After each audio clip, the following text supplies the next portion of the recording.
Hi everybody, welcome back. This is Spring Washam. I'm a teacher, healer, and author here in Oakland, California. And I want to welcome you back to the next series in a video wisdom teaching series from my book, A Fierce Heart, Finding Strength, Courage, and Wisdom in Any Moment.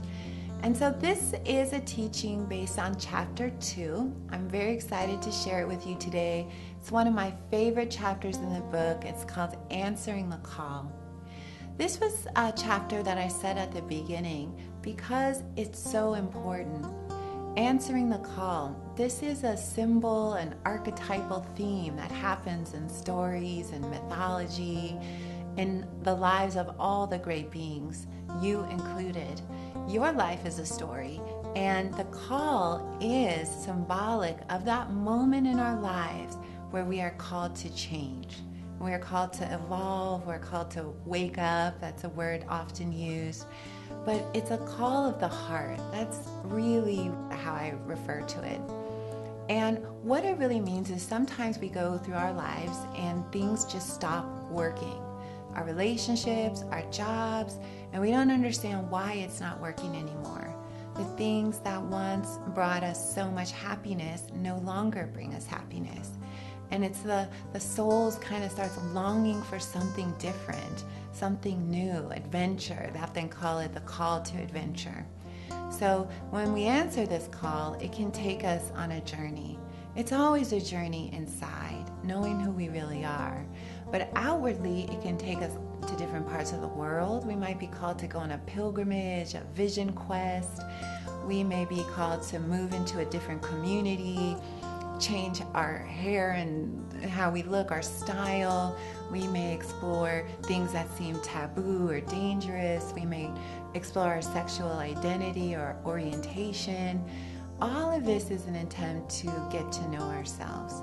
We also may discover during this time we're drawn to different types of diets, or maybe being a vegan or juicing, or all these things become symbolic of something inside of us that's trying to grow. The call is the call from the universe, whether you call it the Great Spirit, God, Creator. All of these are something is trying to get our attention. It's trying to wake us up. It's a call from that place inside of us. So this can be a scary time. It can be a time where we question everything. Politics, religion, who we are, the world, the environment. It's a time to also listen. During this time, a lot of interesting synchronicities can come. Say you're thinking about Egypt, somebody walks into the room and says, "Hey, would you like my book about Egypt?"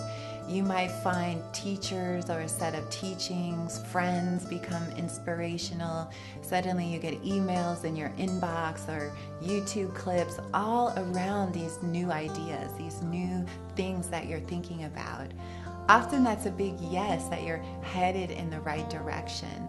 These are all opportunities to grow, and they become symbols. You might find that dreams become very important and metaphorical, or stones or objects are drawn to you. Sometimes you might connect to animal spirits or other types of inspirational people or icons, or even goddesses or images from the divine in some way. So this is the time to be courageous. I remember when I was answering the call in my own life, I tell the story in the chapter. I was living in East Oakland, and I had this boyfriend, and we fought all the time, and I was at this job I hated, and I had all these bills, and I think the car, my car was trying to be repossessed by Honda. I can remember creditors, and I got so depressed, and I started reading a book about meditation, and everything came crashing down on me a couple of months later. I was fired, the relationship, it ended, and screaming fight, and I heard about this 10-day retreat, and I went to the retreat. I got myself there somehow, and I drove 10 hours, and I remember driving in the car and chain smoking and drinking Mountain Dew and sobbing hysterically. And I arrived at the retreat, and over that 10 days of just doing meditation, and walking in the desert, all of my questions started to be answered. So that was my great call, and I answered it. And in the chapter, I share the story of the life of the Buddha, how he also answered the call. You know, the Buddha's teaching is sort of a mythological teaching. He was born this prince, and then at the age of 29, you know, he became unhappy. He wanted to make a change in his life. And so he went off, he left the palace, left behind everything, his princely life, money, princesses, everything, the throne, to seek deeper meaning. So that's what this period is about. And so sometimes it can come where everything seems dark. And at our darkest moment, I know it's a cliche, but the darkest times bring on the rebirth. They bring the dawn, the light, the awareness of who and what we really are. All beings are here for a purpose. We are here for a reason, and our lives are about discovering that, discovering our true nature. So this chapter is one of my favorites, and I hope that it resonates with you. And if you're experiencing this, I always tell people the great call is the call that you have to answer. So trust your intuition. More importantly, trust your heart and your heart's calling.